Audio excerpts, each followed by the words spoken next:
ರಾಮಚಂದ್ರ, ಧರ್ಮಶಾಸ್ತ್ರದ ಸಂಪ್ರದಾಯದಂತೆ ಯಜ್ಞ ಯಾಗಾದಿಗಳನ್ನು ಸಪತ್ನಿಕನಾಗಿ ಮಾಡುವುದು ಪದ್ಧತಿ. ಸಂಪ್ರದಾಯನ ಉಲ್ಲಂಘಿಸುವ ಕಾರ್ಯವನ್ನು ನೀನು ಮಾಡಲಾರೆ ಎಂಬುದು ನನ್ನ ಭಾವನೆ. ಹೌದು ಗುರುದೇವ, ನಾನು ಎಂದು ಧರ್ಮ ಶಾಸ್ತ್ರ ಸಂಪ್ರದಾಯಗಳಿಗೆ ವಿರುದ್ಧವಾಗಿ ಹೋಗುವುದಿಲ್ಲ. ಹಾಗಾದರೆ ಈಗೇನು ಮಾಡುತ್ತಿ? ಅಶ್ವಮೇಧ ಯಾಗದ ಪ್ರಯತ್ನದಿಂದ ಹಿಂದೆ ಸರಿಯುತ್ತೀಯ? ಇಲ್ಲ ಗುರುದೇವ, ಹಿಂದೆ ಸರಿಯುವ ಮನಸ್ಸಿಲ್ಲ. ನನ್ನ ದೋಷ ಪರಿಹಾರಕ್ಕೆ ನಾನು ಅಶ್ವಮೇಧ ಯಾಗವನ್ನು ಮಾಡಲೇಬೇಕು.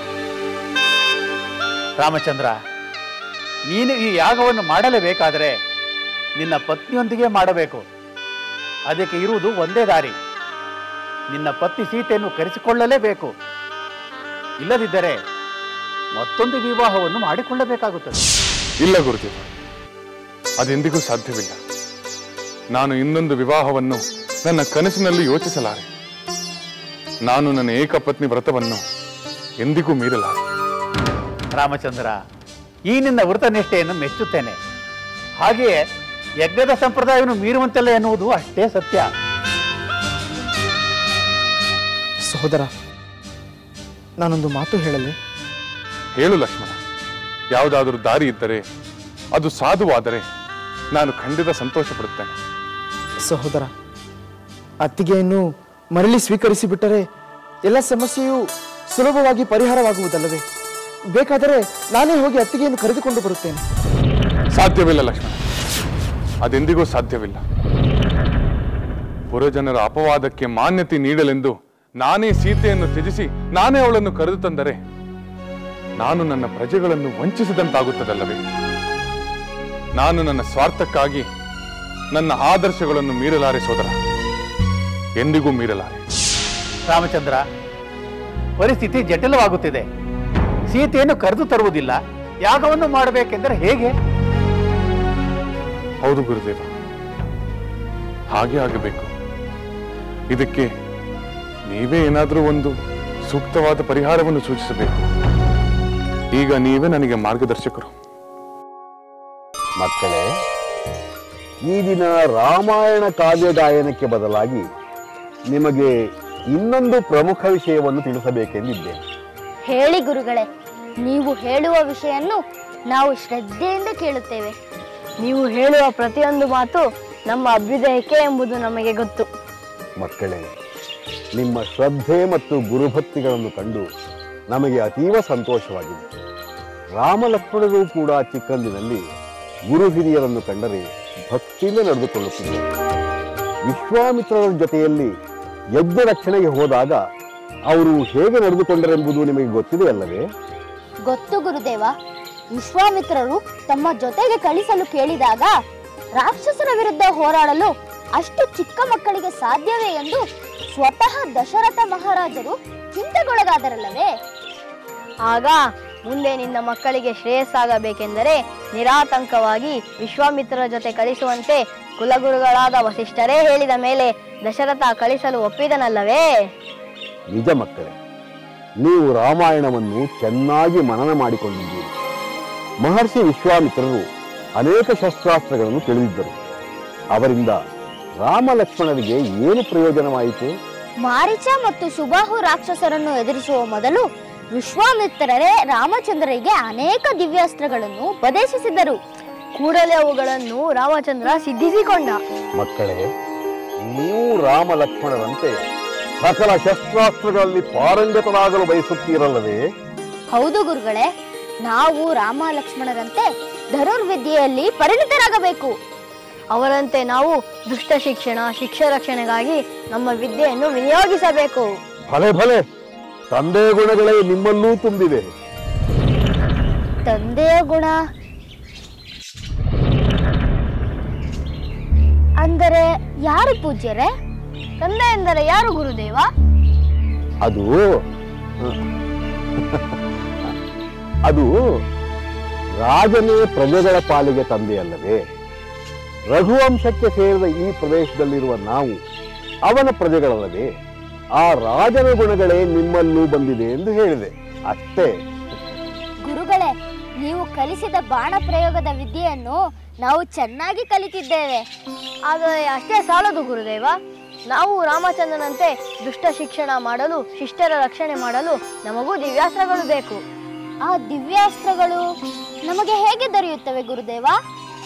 ನಾವೇನಾದರೂ ತಪಸ್ಸು ಮಾಡಬೇಕೆ? ಬೇಡ ಮಕ್ಕಳೇ, ಬೇಡ. ಈ ಚಿಕ್ಕ ವಯಸ್ಸಿನಲ್ಲಿ ಅಷ್ಟೊಂದು ಶ್ರಮ ವಹಿಸುವುದು ಬೇಡ. ನಾನು ನನ್ನ ತಪಸ್ಸಿನಿಂದ ಬೆಳೆಸಿದ ದಿವ್ಯಾಸ್ತ್ರಗಳನ್ನು ನಿಮಗೆ ಉಪದೇಶಿಸುತ್ತೇನೆ. ನೀವು ಪರಾಕ್ರಮಶಾಲಿಗಳಾಗಿ ದುಷ್ಟರನ್ನು ನಿಗ್ರಹಿಸಿ ಶಿಷ್ಟರನ್ನು ಕಾಪಾಡಬಹುದು. ಒಂದು ಶುಭ ದಿನದಂದು ಶುಭ ಮುಹೂರ್ತದಲ್ಲಿ ಆ ಅಸ್ತ್ರಗಳನ್ನು ನಿಮಗೆ ಉಪದೇಶಿಸುತ್ತೇನೆ. ನಿಮ್ಮ ಅನುಗ್ರಹಕ್ಕೆ ಅನಂತ ವಂದನೆಗಳು ಗುರುದೇವ. ವಿಜಯೀ ಭವ.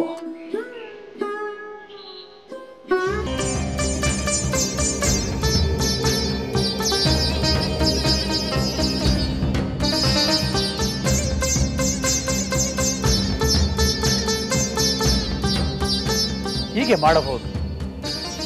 ನಿನ್ನ ಪತ್ನಿಯು ನಿನ್ನ ಜೊತೆಯಲ್ಲಿ ಇರುವುದಿಲ್ಲವೆಂದ ಮೇಲೆ ಯಾಗದ ಸಂದರ್ಭದಲ್ಲಿ ಸುವರ್ಣದಲ್ಲಿ ನಿನ್ನ ಪತ್ನಿಯ ಮೂರ್ತಿಯನ್ನು ಮಾಡಿಸಿ ಅದನ್ನೇ ಪತ್ನಿಯ ಸ್ಥಾನದಲ್ಲಿ ಇರಿಸಿಕೊಂಡು ಯಾಗವನ್ನು ಮಾಡಬಹುದು.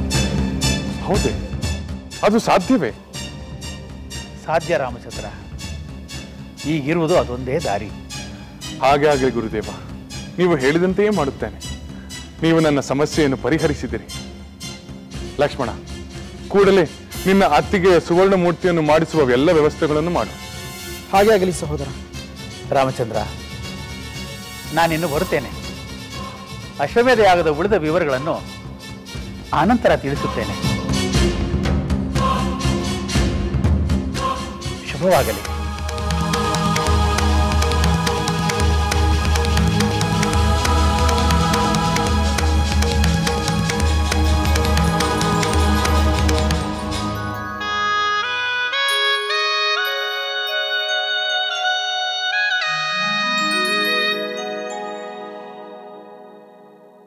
ಚಾರಣೆ, ನೀವು ಇತ್ತೀಚೆಗೆ ಕೇವಲ ಪ್ರಿಯ ವಾರ್ತೆಗಳನ್ನಷ್ಟೇ ತರುತ್ತಿರುವಿರಿ. ನಾವು ಪ್ರಿಯ ವಾರ್ತೆಗಳನ್ನಲ್ಲದೆ ಅಪ್ರಿಯ ವಾರ್ತೆಗಳನ್ನು ಕೇಳುತ್ತಿಲ್ಲ ಪ್ರಭು.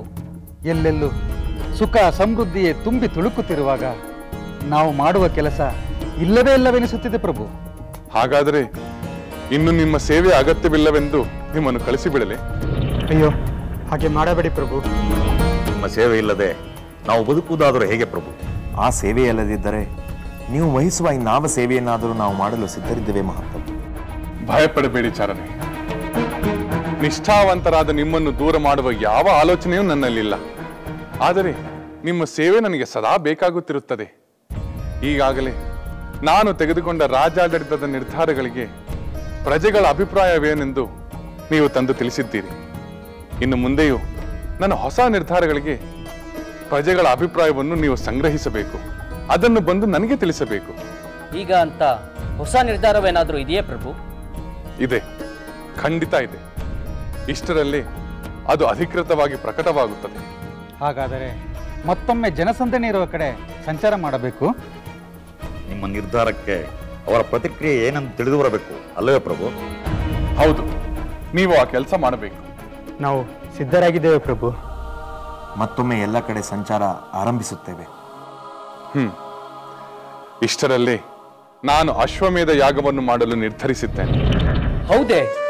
ಇದು ನಿಜವಾಗಿಯೂ ಸಂತೋಷದ ವಾರ್ತೆ ಪ್ರಭು. ಅಂತ ಮಹಾಯಾಗವನ್ನು ನೀವಲ್ಲದೆ ಬೇರೆ ಯಾರು ತಾನೇ ಮಾಡಲು ಸಾಧ್ಯ? ಅಂತೂ ಅಯೋಧ್ಯೆ ತುಂಬ ಮತ್ತೆ ಮಹಾಸಂಭ್ರಮ ಆರಂಭವಾಗುತ್ತದೆ. ನಮ್ಮ ಪ್ರಜೆಗಳೆಲ್ಲ ಸರ್ವ ರೀತಿಯಲ್ಲೂ ನಿಮ್ಮ ಯಾಗದ ಯಶಸ್ಸಿಗೆ ಶ್ರಮಿಸುತ್ತಾರೆ ಮಹಾಪ್ರಭು. ಹೌದು, ಇದು ಎಲ್ಲರೂ ಭಾಗವಹಿಸಬೇಕಾದ ಸಂಭ್ರಮದ ಕಾರ್ಯ. ಆ ಯಾಗದಿಂದ ನನಗೆ ಮಾತ್ರವಲ್ಲ, ಇಡೀ ಪ್ರಜಾ ಸಮುದಾಯಕ್ಕೆ ಶ್ರೇಯಸ್ಸಾಗಬೇಕು. ಪ್ರಭು, ಈ ಶುಭ ಸಂದರ್ಭದಲ್ಲಿ ಮಹಾರಾಣಿಯವರನ್ನು ಕರೆಸಿಕೊಳ್ಳುತ್ತೀರಲ್ಲವೇ? ಇಲ್ಲ, ಮಹಾರಾಣಿ ಬರುವುದಿಲ್ಲ. ಆದರೆ ಯಾಗಕ್ಕೋಸ್ಕರವಾಗಿ ಸ್ವರ್ಣ ಸೀತೆಯನ್ನು ನಿರ್ಮಿಸಿ ನನ್ನ ಪತ್ನಿಯ ಸ್ಥಾನದಲ್ಲಿರಿಸಿ ನಾನು ಯಾಗ ಮಾಡುತ್ತೇನೆ.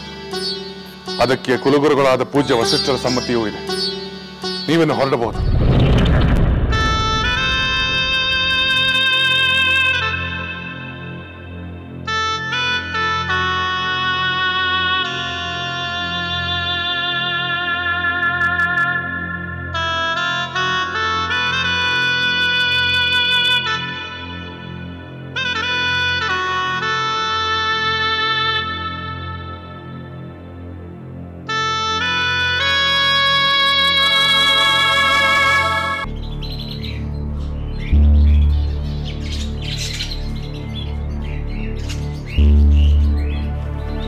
ನನಗೆ ತುಂಬ ವಿಷಾದವಾಗುತ್ತಿದೆ.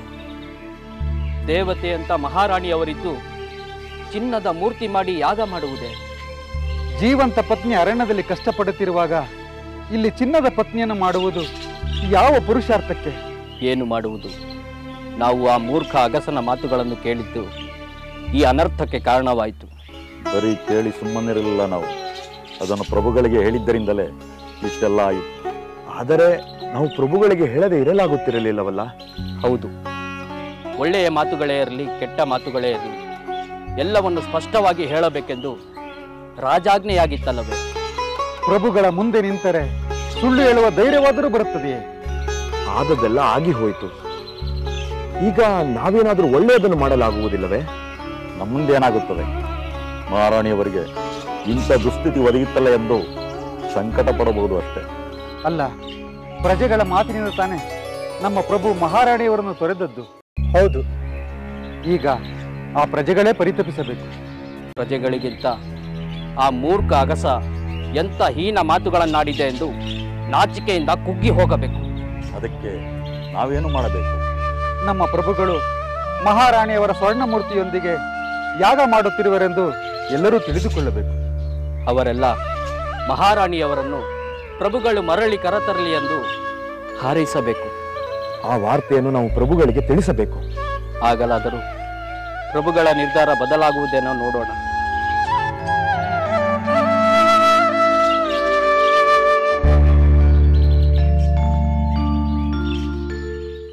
ಅಮ್ಮ ಅಮ್ಮ, ನಾವು ನನಗೆ ಒಂದು ವಿಷಯವನ್ನು ಹೇಳುತ್ತೇವೆ. ಅದು ಶ್ರೀರಾಮನನ್ನು ಕುರಿತ ವಿಷಯ. ಹೌದೇನು? ಅದೇನು ಹೇಳಿ, ನಾನು ಕೇಳುತ್ತೇನೆ. ಅಮ್ಮ, ನಿನಗೆ ಶ್ರೀರಾಮನ ಅಸ್ತ್ರ ಕೌಶಲ್ಯದ ಬಗ್ಗೆ ತಿಳಿದಿದೆಯೇ? ಅದು ಅಯ್ಯೋ, ಅದು ನಿನಗೆ ಹೇಗೆ ಗೊತ್ತಿರುತ್ತದೆ? ಗುರುಗಳು ರಚಿಸಿರುವ ರಾಮಾಯಣ ಕಾವ್ಯವನ್ನು ಕೇಳಿದಷ್ಟು ಮಾತ್ರ ನಿನಗೆ ಗೊತ್ತಿರುತ್ತದೆ. ಹೌದು ಹೌದು, ಅಷ್ಟೇ ನನಗೆ ಗೊತ್ತಿರುವುದು. ಅದಿರಲಿ, ಅದೇನು ವಿಷಯ ಹೇಳಿ. ಅಮ್ಮ, ವಿಶ್ವಾಮಿತ್ರರು ಶ್ರೀರಾಮನಿಗೆ ಅನೇಕ ದಿವ್ಯಾಸ್ತ್ರಗಳನ್ನು ಉಪದೇಶಿಸಿದರಂತೆ. ಅಮ್ಮ ಅಮ್ಮ, ನಮ್ಮ ಗುರುಗಳು ನಮಗೂ ಕೂಡ ದಿವ್ಯಾಸ್ತ್ರಗಳನ್ನು ಉಪದೇಶಿಸುತ್ತಾರಂತೆ. ಹೌದೇ? ಬಹಳ ಸಂತೋಷ ಮಕ್ಕಳೇ. ನೀವು ಕೂಡ ಶ್ರೀರಾಮನಂತೆ ದಿವ್ಯಾಸ್ತ್ರಗಳನ್ನು ಪಡೆದುಕೊಂಡು ಮಹಾವೀರರೆನಿಸಿಕೊಳ್ಳಿ. ನಾವು ಬರೀ ಮಹಾವೀರರಾಗುವುದಿಲ್ಲ, ಶ್ರೀರಾಮನಂತೆ ನಾವು ಲೋಕವಿಖ್ಯಾತರಾಗುತ್ತೇವೆ. ಈ ಭೂಮಂಡಲದಲ್ಲಿ ಯಾರು ನಮಗೆ ಸರಿಸಾಟಿ ಇಲ್ಲದಂತಹ ವೀರರಾಗುತ್ತೇವೆ. ಆ ಶ್ರೀರಾಮನನ್ನೇ ಮೀರಿಸುತ್ತೇವೆ. ಸಾಕು, ನಿಲ್ಲಿಸಿ.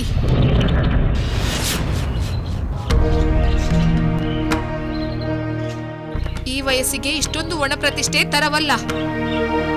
ನಿಮಗೇನು ಗೊತ್ತು ಶ್ರೀರಾಮನ ಶಕ್ತಿ ಏನೆಂದು? 2.5 ಮುಹೂರ್ತದಲ್ಲಿ ಖರ ದೂಷಣರೊಂದಿಗೆ 14,000 ರಾಕ್ಷಸರನ್ನು ಕೊಂದ ವಿಷಯ ನಿಮಗೆ ಗೊತ್ತಿದೆಯೇ? ಅಂತಹ ವೀರನನ್ನು ಮೀರಿಸುತ್ತೇನೆ ಎನ್ನುವುದು ಅಹಂಕಾರದ ಮಾತು. ದಯಮಾಡಿ ಮನ್ನಿಸಮ್ಮ. ನಾವು ಹಾಗೆ ಮಾತನಾಡಬಾರದಾಗಿತ್ತು. ಸರಿ ಸರಿ, ಇನ್ನು ಮುಂದೆ ಮಾತನಾಡುವಾಗ ಎಚ್ಚರವಿರಲಿ.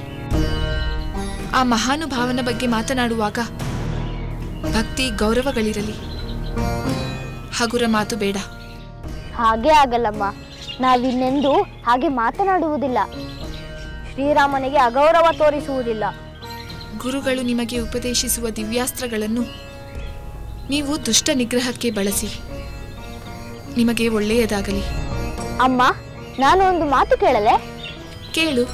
ಶ್ರೀರಾಮ 2.5 ಮುಹೂರ್ತದಲ್ಲಿ 14,000 ರಾಕ್ಷಸರನ್ನು ಕೊಂದ ವಿಷಯ ನಿನಗೆ ಹೇಗೆ ತಿಳಿಯಿತು? ಅದು ಗುರುಗಳು ಬರೆದಿರುವ ರಾಮಾಯಣದಲ್ಲಿ ಇದೆಯಲ್ಲ? ಹೌದಮ್ಮ, ಅದೆಲ್ಲ ಆ ಕಾವ್ಯದಲ್ಲಿ ಇದೆ. ಸರಿ, ಸ್ವಲ್ಪ ಹೊತ್ತು ಹೋಗಿ ಆಟಾಡಿ. ಬನ್ನಿ ಹೋಗೋಣ.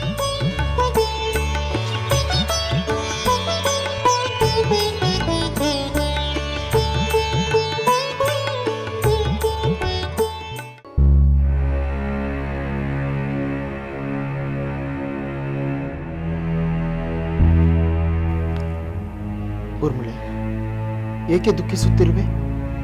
ಏನಾಯಿತು? ನನ್ನ ನಿರೀಕ್ಷೆ ಹುಸಿಯಾಯಿತು. ನನ್ನ ಆಸೆ ನಿರಾಸೆ ಆಯಿತು. ಯಾವ ನಿರೀಕ್ಷೆ, ಯಾವ ಆಸೆ? ನನ್ನ ಸಹೋದರಿ ಸೀತೆಯ ವಿಷಯದಲ್ಲಿ. ಅತ್ತಿಗೆಯ ವಿಷಯದಲ್ಲೇ? ಹೌದು, ನನ್ನ ಸಹೋದರಿ ಈಗಲಾದರೂ ಮರಳಿ ಬರಬಹುದೆಂಬ ನನ್ನ ನಿರೀಕ್ಷೆ ಹುಸಿಯಾಯಿತು. ಅತ್ತಿಗೆ ಮರಳಿ ಬರಬಹುದೆಂದು ನಿನ್ನಲ್ಲಿ ಯೋಚನೆ ಹೇಗೆ ಬಂತು? ನಿಮ್ಮ ಸಹೋದರ ಅಶ್ವಮೇಧ ಯಾಗವನ್ನು ಮಾಡಲು ನಿರ್ಧರಿಸಿಲ್ಲವೇ? ಆ ಯಾಗವನ್ನು ಸಪತ್ನೀಕನಾಗಿ ಮಾಡುವುದು ಪದ್ಧತಿಯಲ್ಲವೇ? ಆದ್ದರಿಂದಲೇ ಸೀತೆ ಮರಳಿ ಅಯೋಧ್ಯೆಗೆ ಬರುವಳೆಂದು ನಿರೀಕ್ಷಿಸಿದ್ದೆ. ಆದರೆ ಸೀತೆಯ ಬದಲಾಗಿ ಅವಳ ಚಿನ್ನದ ಮೂರ್ತಿಯನ್ನು ಮಾಡಿ ಯಾಗ ಮಾಡುವರೆಂದು ತಿಳಿದು ದುಃಖವಾಗುವುದಿಲ್ಲವೇ?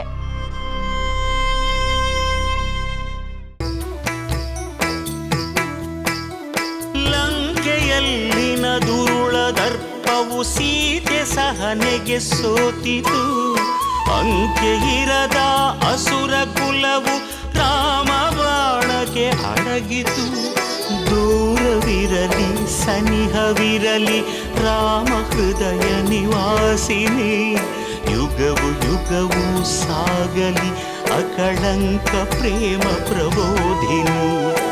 ಅಮರ ಗಾಧೆ ಧರಣಿ ಜಾತೆ ಸಾಧ್ವೆ ಸೀತೆ ಸುಚರಿತೆ.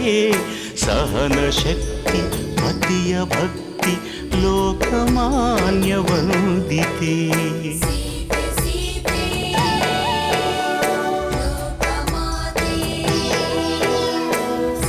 ರಾಮ ಹೃದಯ ನಿವಾಸಿನಿ ಅಕಳಂಕ ಪ್ರೇಮ ಪ್ರಬೋಧಿನಿ. ಸೀತೆ ಮಾತೆ